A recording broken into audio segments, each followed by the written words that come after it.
The imperial palace on Throne World Valanthas was the most beautiful place in the galaxy. Crystal towers reached toward the purple sky. Gardens floated in the air, held up by ancient technology. Ships from 1,000 worlds came and went every hour. But deep below all this beauty, in the darkness under the palace, there was something terrible. They called it Ironthorn. Ironthorn was a void dragon. These creatures were rare and dangerous. They could fly through space without ships. They could breathe fire hot enough to melt metal. Their scales were harder than any armor. In the old days, emperors rode them into battle, but those days were long gone. Emperor Kael'vas had captured Ironthorn during the Nebula Wars. The dragon had destroyed 3 of his warships before they finally brought it down.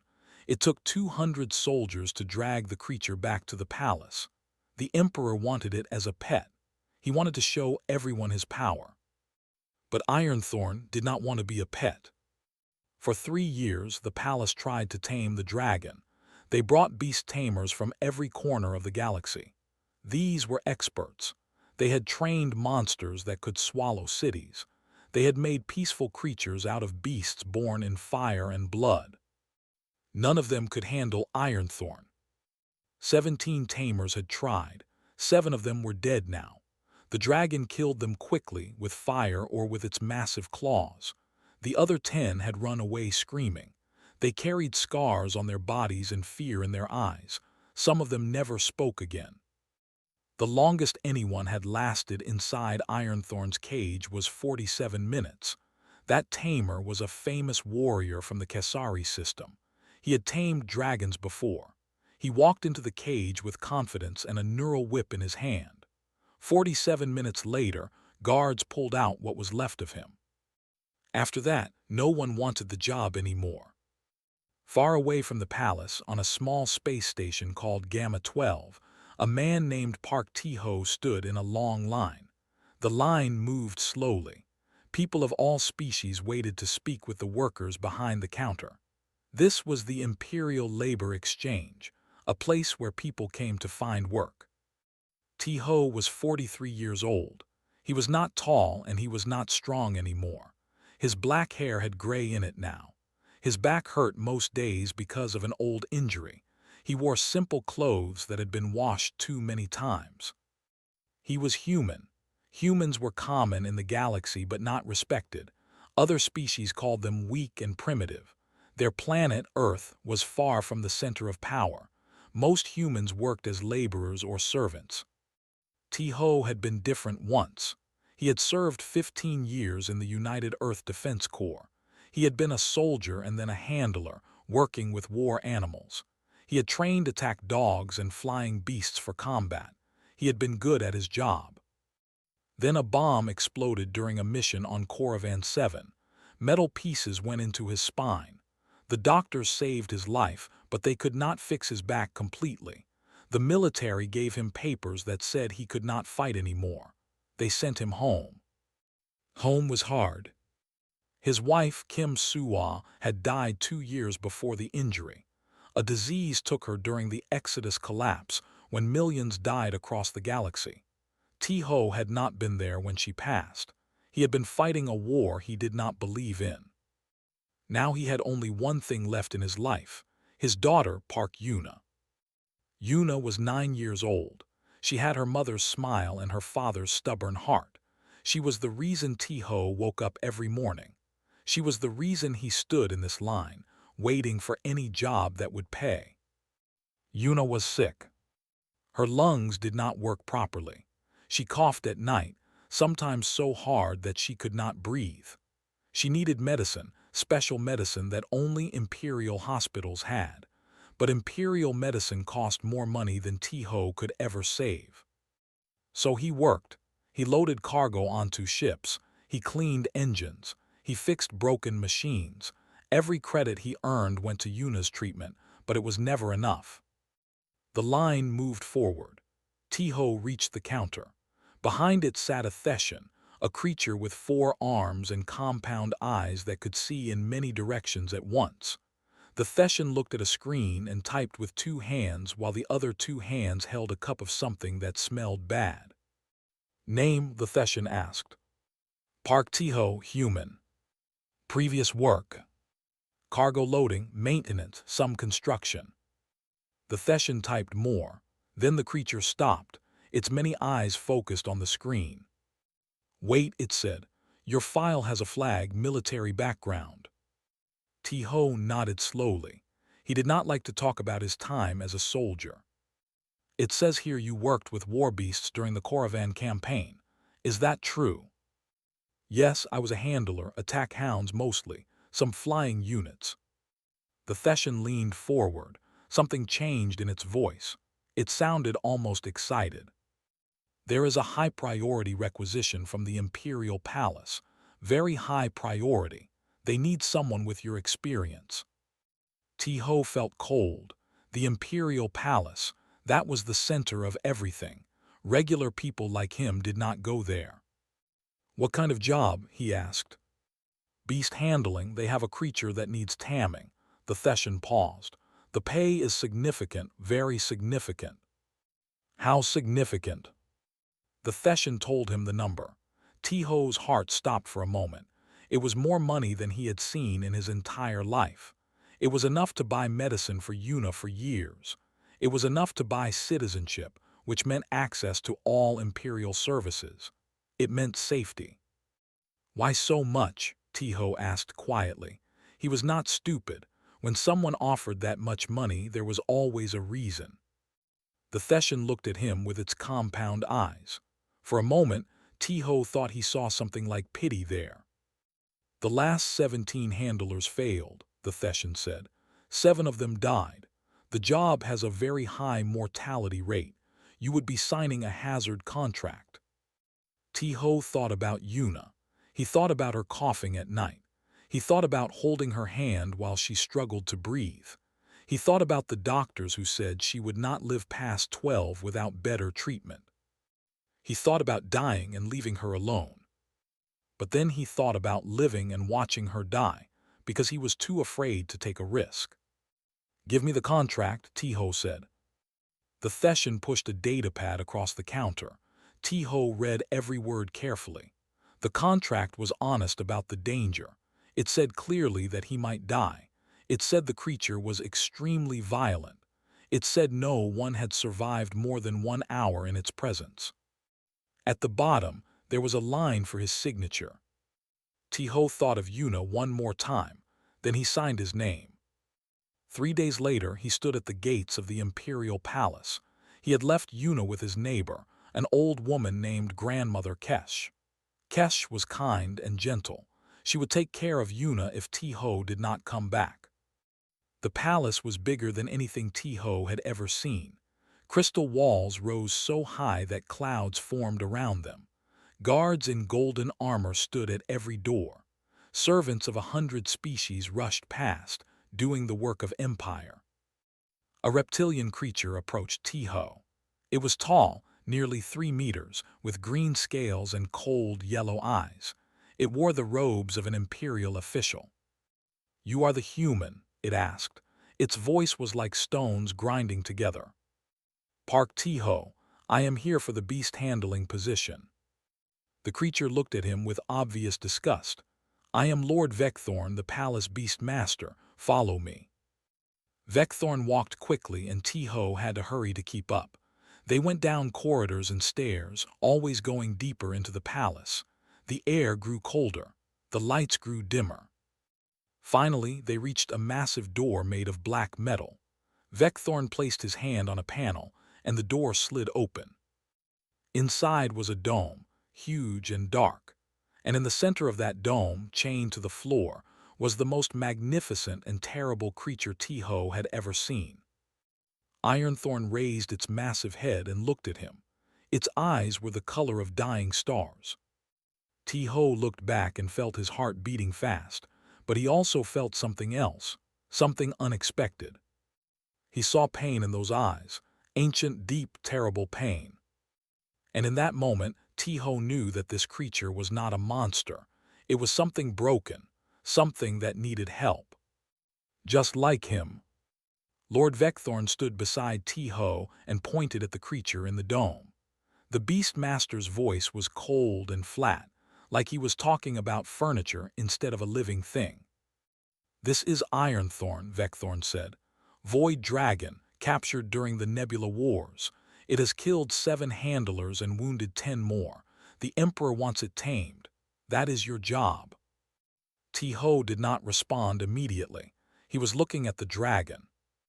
Ironthorn was massive, 30 meters from nose to tail. Its scales were black like deep space, but when the light touched them, they shone with dark purple and blue. Its wings were folded against its body. One wing hung at a wrong angle, clearly broken long ago and never healed properly. Chains wrapped around the dragon's legs and neck. The chains were thick, made of some metal T-Ho did not recognize. They connected to anchors in the floor. "What happened to its wing?" T-Ho asked. Vecthorn shrugged his massive shoulders. "It resisted during capture. The wing was damaged." "Why was it not healed?" "We tried. The creature would not allow anyone to touch it." Vecthorn's yellow eyes showed no emotion. "Every time veterinarians entered the dome, Ironthorn attacked. We stopped trying." T-Ho nodded slowly. He was still looking at the dragon. Ironthorn was looking back at him. Those enormous eyes, each one bigger than T-Ho's head, watched him without blinking. There was no rage in those eyes. That was what surprised T-Ho. He had expected anger. He had expected the wild fury of a trapped predator. Instead, he saw exhaustion, deep, terrible exhaustion. "How was the dragon disciplined?" T-Ho asked quietly. Vecthorn made a sound that might have been a laugh. "Standard pacification procedures. Neural prods when it was aggressive. Food was withheld when it misbehaved. Sensory deprivation when it killed handlers. Darkness and silence for weeks at a time." T-Ho felt something cold settle in his stomach. He had seen these methods used before, not on animals but on prisoners of war, on people the military wanted to break. "I understand," T-Ho said. His voice was very calm. Vecthorn gestured toward a preparation room near the dome entrance. "Your equipment is there. Neural whips, restraint poles, shock devices, standard beast-handling tools. I suggest you use all of them." T-Ho walked to the preparation room. He looked at the weapons laid out on the table. They were well-made and powerful. Any one of them could cause terrible pain. He left them all on the table. Instead, he opened his small personal bag. Inside were simple things: a container of food, a water bottle, a worn paperback book, its pages soft from years of reading, a datapad with pictures of Yuna. He picked up these things and walked back to the dome entrance. Vecthorn stared at him. "What are you doing? Where are your weapons?" "I do not need them." "That creature will kill you." T-Ho looked at the Beastmaster. For a moment, something hard appeared in his tired eyes. "Maybe," he said, "but I am not going to torture a wounded animal. If I die, I die, but I will not do that." Vecthorn's scales changed color slightly, showing confusion and anger. "You are a fool, a stupid, soft human. This is why your species will never amount to anything." T-Ho did not respond. He simply waited by the dome door. Vecthorn made a disgusted sound and pressed the control panel. The massive door slid open. Beyond it, the dome stretched out, dark and cold, and in the center, Ironthorn waited. "Your funeral will be recorded and sent to the labor exchange as a warning," Vecthorn said. "Standard protocol." T-Ho walked into the dome. The door closed behind him. The silence was immediate and complete. The dome blocked all sound from outside. T-Ho could hear only his own breathing and the slow, massive breaths of the dragon. Ironthorn's head rose. The chains around its neck rattled. A deep rumble built in the creature's chest. It was a warning sound, the sound of something preparing to kill. T-Ho walked forward, not too fast and not too slow. He kept his hands visible and his movements calm. Every step felt like a year. When he was about 15 meters from the dragon, he stopped. He sat down on the cold floor, crossing his legs beneath him. Ironthorn watched. The rumbling grew louder. T-Ho opened his food container. Inside was simple stew, made from rations he had heated in the staff kitchen before coming here. Nothing special, just food. He began to eat. The rumbling stopped. Ironthorn's head tilted slightly, like a confused dog. This was not what the dragon expected. Every other human who entered this dome had come with weapons and fear and violence. This one was eating dinner. T-Ho took his time with the meal. He did not look directly at the dragon. He had learned long ago that predators saw direct eye contact as a challenge.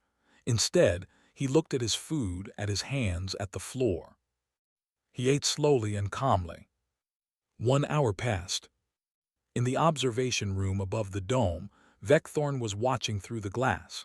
His scales had gone pale, a sign of shock in his species. "He is still alive," he said to no one in particular. The Imperial Monitoring AI responded in a flat voice. "Handler Park T-Ho has been in the containment dome for 1 hour, 3 minutes. This exceeds all previous survival records." Vecthorn said nothing. He could not understand what he was seeing. In the dome, T-Ho finished his meal. He closed the container and put it aside. Then he pulled out his worn paperback book and began to read. The book was old, printed on actual paper. That was rare in this age of datapads and holoscreens. But T-Ho liked the feel of paper. He liked the smell of old books. It reminded him of Earth, of libraries, of quiet afternoons when the world made sense. He read aloud softly, his voice echoing slightly in the dome. The story was not important. It was just a simple tale about a man and his journey across a strange land. But the sound of T-Ho's voice filled the cold space. It was calm and steady. It asked for nothing and threatened nothing.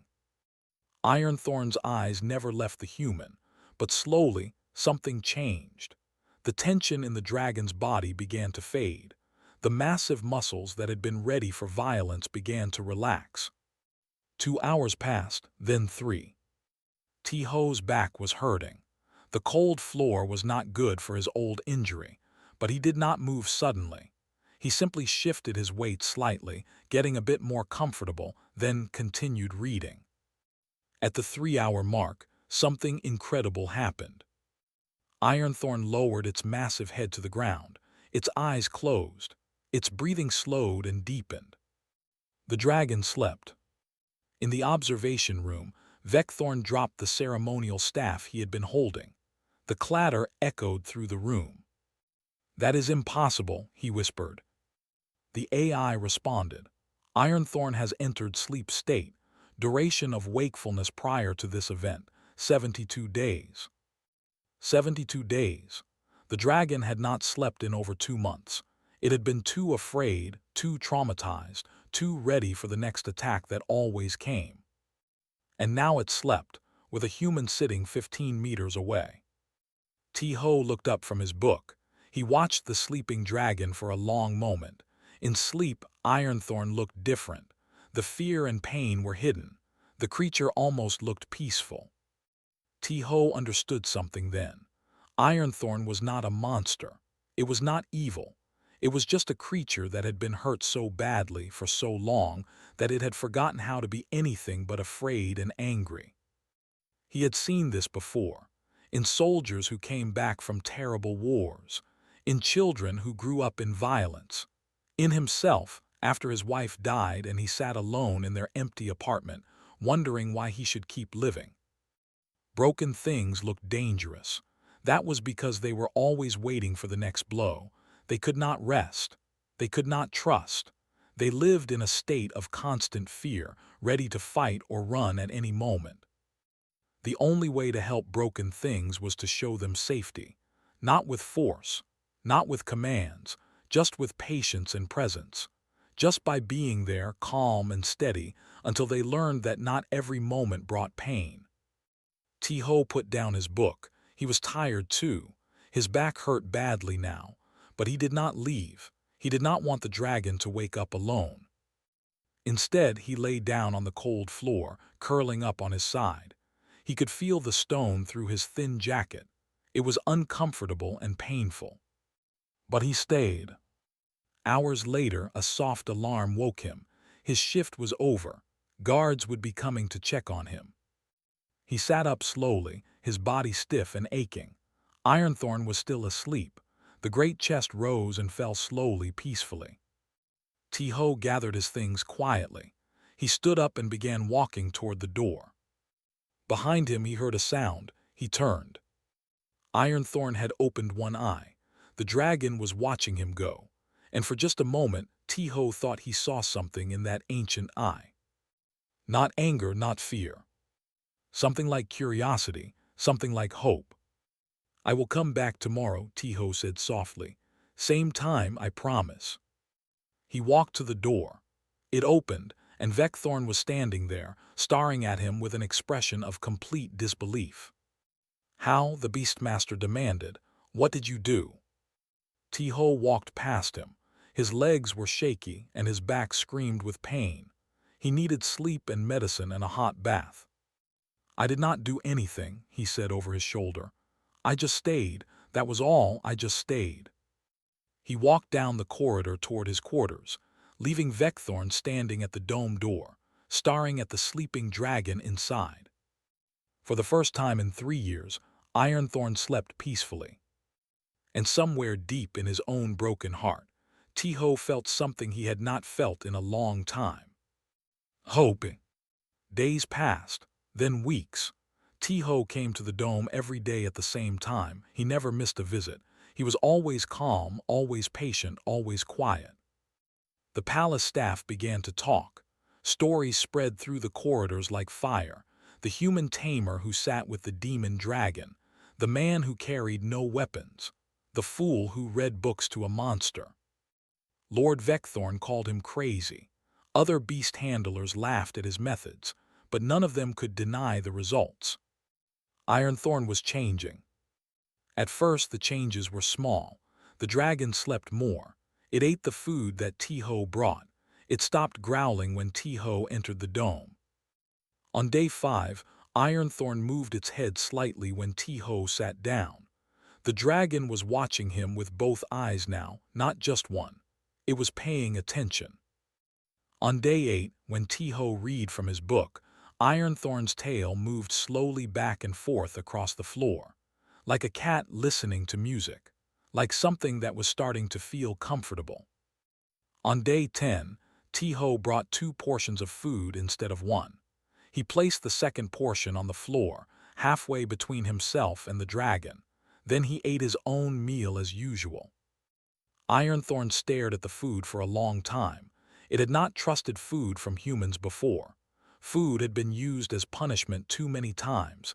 Eat when we say, starve when you disobey. But this food was just sitting there. The human was not watching to see if Ironthorn took it. He was just eating his own meal, reading his book, doing what he always did. After an hour, Ironthorn stretched its long neck forward. It sniffed the food. Then, slowly and carefully, it ate. T-Ho saw this from the corner of his eye. He said nothing. He showed no reaction. He just kept reading. But inside, his heart was beating fast with joy. Day 12 brought a different kind of moment. T-Ho was watching Ironthorn move around the dome. The chains gave the dragon some freedom to walk, but every step showed pain. The left wing dragged on the ground. The old break had healed badly, and Ironthorn could not fold the wing properly. "That must hurt," T-Ho said. He spoke in a normal voice, calm and conversational. He had been talking to Ironthorn for days now, just saying whatever came to mind. He did not expect answers. He just wanted the dragon to hear a voice that was not shouting or commanding. "My back hurts too," he continued. "I took some metal during a battle on Coravan 7. A bomb went off near me. The doctors pulled out most of the pieces, but they could not fix everything. Some days I can barely stand up straight." Ironthorn's eye opened and fixed on him. The dragon was listening. T-Ho reached into his bag and pulled out his datapad. He touched the screen, and a holographic image appeared above it. A little girl with a bright smile and messy hair. "This is my daughter," he said. "Her name is Yuna. She is 9 years old." He turned the datapad so Ironthorn could see if it wanted to. "She thinks I am invincible," T-Ho said, smiling a little. "Children are like that. They see their parents as giants. They do not know about the pain or the fear or the doubt. They just see someone strong." He looked at the image of his daughter. His smile faded slightly. "She is sick. That is why I am here. I needed money for her medicine. The imperial hospitals have the treatment she needs, but it costs more than I can earn in 10 lifetimes." He set the datapad on the ground where Ironthorn could see it if the dragon chose to look. "So I took this job," T-Ho said. "Everyone told me I would die. Maybe they were right, but I would rather die trying to save my daughter than live watching her suffer." He was quiet for a moment. The dome was silent except for their breathing. "You know what is funny?" T-Ho said finally. "You and I are not so different. You are stuck here because you are valuable, a trophy, a prize. They want to control you, show you off, make you do what they want. And if you do not obey, they hurt you." He looked at the dragon directly now. "I am stuck in my situation because I am not valuable enough. A broken soldier. A species that most of the galaxy looks down on. I cannot get the medicine my daughter needs because I do not matter to the people with power." T-Ho laughed softly, but there was no humor in it. "We are both trapped, both in pain, both alone." He shook his head. "I know what that feels like, to be broken and have everyone expect you to just perform anyway, to be hurt and have no one care." For a long moment nothing happened. T-Ho sat still, looking at the floor now, lost in his own thoughts. Then he heard movement, heavy movement, the chains rattled. He looked up. Ironthorn was moving toward him. Slowly, carefully, each step deliberate. The dragon's massive head came closer and closer. T-Ho did not run. He did not flinch. He sat perfectly still, his heart pounding so hard he could feel it in his throat. The dragon stopped about a meter away. Its snout was enormous, bigger than T-Ho's entire body. One breath from those nostrils could knock him over. One movement of those jaws could end his life. Ironthorn lowered its head to the ground, right beside T-Ho. The dragon's eye was level with his face now. He could see himself reflected in that vast, dark eye. They stayed like that for a long time, human and dragon, broken and broken together. Finally T-Ho reached out his hand, slowly, carefully. He let it hang in the air, palm open, waiting. Ironthorn could smell him now. The dragon could sense everything about him, his fear, his hope, his strange, stubborn determination. The dragon pressed its snout against T-Ho's palm. The scales were warm. That surprised T-Ho. He had expected cold, like stone or metal. But Ironthorn was alive and warm, and the touch was gentle despite all that size and power. T-Ho felt tears on his face. He did not know when he had started crying. "I know," he whispered. "I know what they did to you. I know it hurts. I am so sorry. I am so sorry." Ironthorn made a sound, low and deep, vibrating through the floor and into T-Ho's bones. It was not a growl. It was not a threat. It was something else, something soft, almost like a sigh. In the observation room high above, Lord Vecthorn watched through the glass. His scales had gone white with shock. "Impossible," he whispered. "This is impossible." The AI spoke. "Handler Park T-Ho has achieved physical contact with Ironthorn. This is the first recorded instance of consensual contact between the creature and any living being since its capture." Vecthorn said nothing. He could not speak. He could only watch as the tiny human sat beside the monster, hand on its nose, both of them completely still. He did not understand what he was seeing. In his world, beasts were controlled with pain and fear. Dominance was the only language. Creatures like Ironthorn were broken until they obeyed. But this human was doing something different, something Vecthorn did not have words for.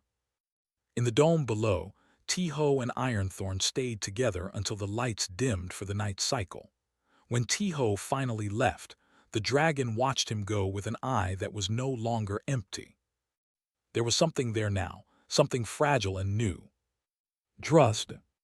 And in the days that followed, that trust would grow into something that would shake the entire empire. Word of the human Tamer spread through the imperial palace like wildfire. Servants whispered about it in the kitchens. Guards discussed it during their shifts. Nobles heard rumors and passed them on at their endless parties. Everyone was talking about Park Tiho and the impossible thing he had done. The beast that had killed 17 handlers now followed him around the dome like a loyal dog. When Tiho sat, Ironthorn lay beside him. When Tiho read aloud, the dragon listened with half-closed eyes. When Tiho laughed at something in his book, Ironthorn's tail would swing slowly across the floor. On day 25, something even more incredible happened. Imperial veterinarians had been waiting for years to examine Ironthorn. The dragon's health was important, but no one could get close enough to check it. Every attempt had ended in violence. Tiho suggested they try again, with him present. The veterinarians were terrified. They had seen what Ironthorn could do, but Tiho was calm and confident, and eventually they agreed to try. They entered the dome together. Tiho walked in first, talking to Ironthorn in his usual quiet voice. "These people are here to help you," he said. "I know you do not trust them. I know others have hurt you before. But I will be right here the whole time. Nothing bad will happen, I promise." Ironthorn watched the veterinarians with suspicious eyes. A low rumble built in its chest. The medical team froze. Tiho walked to the dragon and placed his hand on its snout. "Easy," he said softly. "Easy. They are not here to hurt you. They want to fix your wing. Would you like that? Would you like your wing to work again?" Ironthorn's eyes moved between Tiho and the veterinarians. The rumbling slowly faded. "Come forward," Tiho told the medical team. "Slowly. Do not make sudden movements. Let Ironthorn see everything you do." The veterinarians approached with their equipment. Their hands were shaking. One of them, a thin creature with 6 eyes and delicate fingers, reached toward Ironthorn's damaged wing. The dragon tensed, its muscles coiled. For one terrible moment, everyone thought it would attack. "Look at me," Tiho said. Ironthorn's eyes snapped to his face. "Good, keep looking at me. You are doing so well, I am so proud of you." He kept talking, his voice steady and warm, as the veterinarians worked on the wing. They set the old break properly. They treated infections that had been building for years. They applied healing technology that would help the bone regrow correctly. It took 3 hours. During that entire time, Tiho stayed with Ironthorn, talking and touching and reassuring. When it was over, the lead veterinarian looked at Tiho with wonder in all 6 of her eyes. "In 200 years of practice," she said, "I have never seen anything like this." News of the successful treatment reached Emperor Kael'vas himself. On day 31, Tiho received a summons to the imperial throne room. He had never been there before. He had never even seen an image of it. When the guards led him through the massive golden doors, he had to stop and stare. The room was enormous. 1,000 people could stand inside without touching each other. The ceiling was so high that clouds actually formed near the top, tiny wisps of white against a painted sky. Crystal pillars held up the roof, each one carved with scenes from galactic history. And at the far end, on a throne made from the core of a dead star, sat Emperor Kael'vas. The emperor was ancient and terrifying. His body was made of living crystal, glowing with cold light from within. He had no face in the human sense, just smooth plains of luminous stone that somehow conveyed vast intelligence and power. He had ruled for 3,000 years. He had seen empires rise and fall. He had commanded fleets that burned entire worlds. Tiho knelt on the floor. Protocol demanded it. Around him, he could sense hundreds of advisors, generals, and nobles from every corner of the galaxy. They were all watching him. Rise, human. The Emperor's voice was not loud, but it resonated in frequencies that made Tiho's bones vibrate. Every syllable carried the weight of centuries. Tiho stood. His legs felt weak, but he kept his back straight. You have accomplished what my finest beast masters could not, the Emperor said. 17 tamers failed, 7 died, yet you walk freely with my dragon after only 30 days. Explain yourself. Tiho thought carefully before speaking. Your Majesty, I did not do anything special. I just understood what Ironthorn needed. And what did my dragon need? Patience, Tiho paused, choosing his words, and someone who was not afraid of it. Fear makes everything worse for the one who fears and the one who is feared. Ironthorn was not crazy or evil. It was hurt, traumatized. It needed someone to show it that not every moment would bring pain. The Emperor was silent for a long moment. When he spoke again, his voice held something like curiosity. You speak of my dragon as though it were a child. In some ways, Your Majesty, all wounded things are children. They need safety before they can heal. From the crowd of advisors, Lord Vecthorn stepped forward. His voice was sharp with anger. This is absurd. The human merely got lucky. Void dragons are instruments of war, not pets to be coddled. The creature must be brought to heel with proper discipline, not this weak, pathetic. A sound cut through the throne room. Everyone stopped, everyone listened. It was a deep rumble, so low that it vibrated in their chests before they heard it with their ears. And it was getting louder. The great doors at the entrance began to shake. Then they began to bend. The metal groaned and twisted. Guards raised their weapons, shouting orders. With an explosive crash, the doors burst open. Ironthorn surged into the throne room. The dragon moved with terrifying speed, obsidian scales gleaming, tail sweeping aside anyone who stood too close. Nobles screamed. Guards fired their weapons, but the shots bounced harmlessly off Ironthorn's scales. The dragon was not attacking randomly. It was moving toward one specific target. Tiho. Before anyone could react, Ironthorn reached the human and curled its massive body around him. Wings spread wide, tail coiled protectively. The dragon formed a living shield between Tiho and every weapon in the room. Ironthorn's head turned toward Lord Vecthorn. The dragon's mouth opened, and flames flickered between teeth as long as swords. A growl filled the throne room, so deep and powerful that dust fell from the ceiling. Vecthorn stumbled backward, his scales white with terror. Stand down, Tiho commanded. His voice was not loud, but it was firm and calm. Completely calm, even surrounded by chaos. Ironthorn's growl faded. The flames died. The dragon looked down at Tiho, and the human saw concern in those vast eyes. It is okay, Tiho said softly. He reached up and placed his hand on the dragon's snout. I am okay. You can relax. Nothing bad is happening. The tension drained from Ironthorn's body. The wings folded back. The tail relaxed. The throne room was completely silent. Everyone stared at the human and the dragon. Emperor Kael'va spoke first. It broke through 7 containment barriers to reach you. The Emperor's voice was strange now, filled with something that might have been wonder. It has never done that, not for anyone, not in 3 years. Tiho kept his hand on Ironthorn's nose. It was worried about me, Your Majesty. It knew I was somewhere unfamiliar, surrounded by strangers. It came to make sure I was safe. Worried, the Emperor tested the word.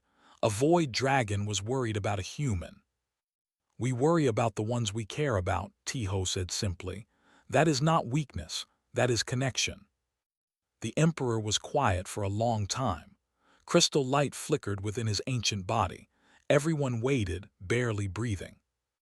Then Emperor Kael'va did something he had not done in over a century. He laughed.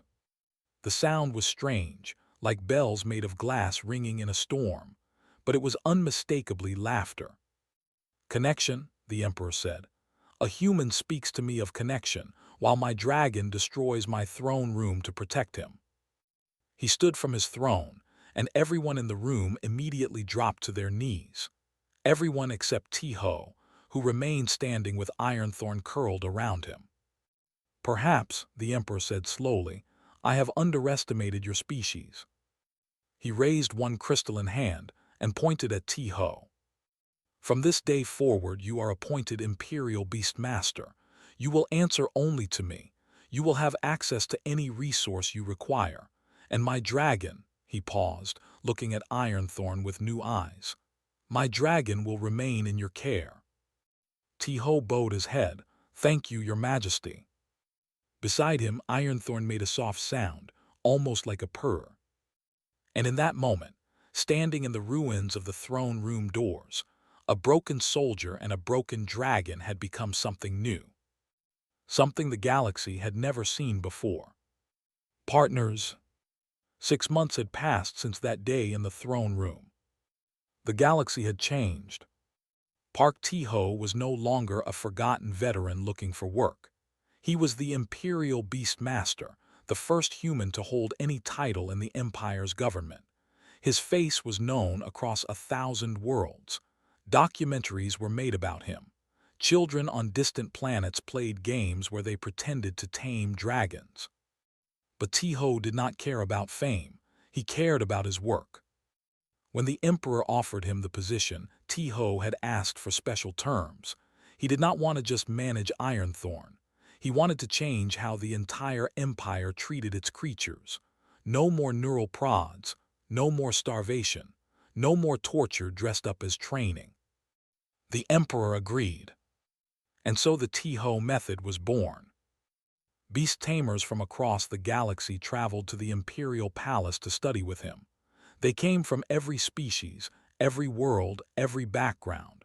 Some were skeptical at first. They had spent their lives using pain and fear to control animals. Tiho's ideas seemed crazy to them. He taught them anyway. "Patience," he said in his quiet voice. "Presence, understanding. These are the tools you need, not whips, not shock devices. Those things break spirits. We want to heal them." He taught them to read animal behavior. He taught them to recognize fear and trauma. He taught them that a creature's aggression was usually a response to something that had hurt it before. When an animal attacks, he explained, it is saying something.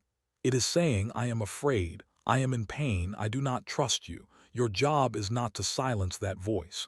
Your job is to answer it, to show the animal that you hear it, that you understand, that you will not add to its suffering. Some tamers did not believe him. They left and continued their old methods, but many stayed. They watched Tiho work with Ironthorn. They saw the dragon that had killed 17 handlers now rest its head in a human's lap. They saw the terror of the galaxy purr like a giant cat. And they began to understand. The method spread. Within months, reports came from all over the Empire. A war beast on Kesari Prime that had never allowed riders was now carrying messages between cities. A captured alien creature on Station 7, scheduled for execution because of its violence, was living peacefully in a sanctuary. A child's pet that had become dangerous after abuse was gentle again. Tiho heard these reports and smiled. But his greatest joy was not the galaxy-wide change. It was the little girl who now lived in the Imperial Palace with him. Park Yuna had been brought to the palace after Tiho's appointment. Imperial doctors had treated her illness immediately. The best technology in the galaxy went to work on her lungs. Within weeks, she was breathing freely for the first time in her life. She had also met Ironthorn. Tiho had been nervous about that meeting. Ironthorn was still adjusting to its new life. The dragon was calmer now, healthier, happier. But it was still a void dragon, a creature that could destroy cities. He should not have worried. Yuna had walked into the dome without any fear at all. She had looked up at the massive dragon with wide eyes and said, "Wow, you are the coolest pet ever." Ironthorn had lowered its head to look at this tiny creature. It sniffed her carefully. Yuna giggled because the breath tickled. Then, to T-Ho's amazement, she pulled out a ribbon from her pocket. "Your hair is messy," she said to the dragon. She pointed at the ridge of scales along Ironthorn's neck, where damaged plates had grown back unevenly. "Let me fix it." Ironthorn lay down on the floor, and Yuna, 9 years old and weighing about 30 kilograms, spent the next hour braiding ribbons into the mane of a 30-meter void dragon. When T-Ho told this story to other beast tamers, they did not believe him, so he showed them the video. He showed them Yuna sitting on Ironthorn's head, singing a little song while she worked with her ribbons. He showed them the dragon's eyes, half closed with contentment. "Children," one tamer said, shaking her head in wonder. "Children do not fear because they do not know they should." "That is part of it," T-Ho agreed. "But it is also because children have not learned cruelty yet. They approach the world with openness, with curiosity, with love. Animals can sense that." Ironthorn knew that Yuna meant no harm, so Ironthorn trusted her. "Can adults learn to be like that again?" the tamer asked. T-Ho thought about it. "I think so, but it takes work. We spend our lives learning fear and building walls. Unlearning those things is hard, but not impossible." One evening, the emperor summoned T-Ho for a private meeting. They met in a small garden, far from the grand throne room. Crystal flowers grew here, glowing softly in colors that had no names in human language. The emperor's light mixed with theirs, creating patterns of impossible beauty. "I have ruled for 3,000 years, Emperor Kael'thas said. I have seen empires rise and fall. I have commanded fleets that burned worlds. I thought I understood power. I thought I understood control." He paused, his ancient crystal body flickering. "And yet I never understood why my dragon suffered. I never asked what it felt. I never wondered if my methods were wrong. It was just a beast after all, just property. Its pain did not matter." T-Ho said nothing, he waited. "But you," the emperor continued, "a human, a species my advisors call primitive, short-lived, barely space-faring, you saw what I could not see, you healed what I had broken. Your Majesty, I did not do anything that you could not do. I just looked at Ironthorn differently." "Yes, and that is exactly my point." The emperor turned to face T-Ho directly. "Tell me, human, is this common among your kind? This ability to see suffering, this capacity to heal broken things?" T-Ho thought about the question for a long time. "Humans break easily, Your Majesty," he said finally. "We are not strong like other species. We do not live long, we get hurt. We lose people we love. We fail again and again." He looked out at the crystal flowers. "But because we break so often, we have had to learn how to put things back together. Ourselves, each other. We know what it feels like to be in pieces, and so we know how to help others who are in pieces too." He turned back to the emperor. "Maybe that is our gift, not strength, not technology, not conquest, just knowing how to sit with something broken and help it become whole again." Emperor Kael'thas was quiet for a long moment. "Perhaps," he said finally, "the galaxy has underestimated your species." "Perhaps," T-Ho agreed. "But that is okay. We are used to being underestimated. We just keep going anyway." Years passed. The T-Ho method became standard across the empire. Beast tamers who used the old ways of pain and fear were dismissed. New facilities were built, designed to help creatures instead of break them. Historians would later write about this period as a turning point, not because of wars won or treaties signed, but because of a quiet revolution in how the galaxy treated its animals, its prisoners, its broken ones. And they traced it all back to one moment, one man, one impossible act of kindness. On the anniversary of his first day in the dome, T-Ho stood on the palace's highest balcony. Yuna was beside him, now 12 years old and healthy and full of life. She was talking about school, about friends, about the future. A shadow fell over them. Tiho looked up. Ironthorn descended from the sky, wings now fully healed and magnificent. The dragon landed on the balcony, scales gleaming in the starlight. It lowered its head, and Yuna immediately climbed up to her favorite spot, right behind the massive horns. "Ready?" she called down. Tiho smiled. His back still hurt, his hair was almost fully gray now, but his heart was full. "Ready," he said. He climbed onto Ironthorn's back, settling behind his daughter. The dragon's muscles tensed. Then they launched into the sky. The wind rushed past them. Stars wheeled overhead. Below, the palace shrank to a tiny point of light, and for a moment Tiho felt completely free. He was a broken soldier who had found purpose, a single father who had saved his daughter, a man who had looked at a monster and seen a friend. And in the end, that was what humanity had given the galaxy, not weapons or technology or power.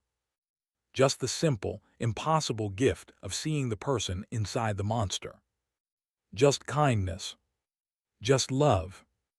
The dragon flew higher, carrying the human and his daughter toward the stars. And somewhere in the vastness of space, other broken things were waiting to be found, to be understood, to be healed. Tiho closed his eyes and smiled. There was still so much work to do, and he could not wait to begin.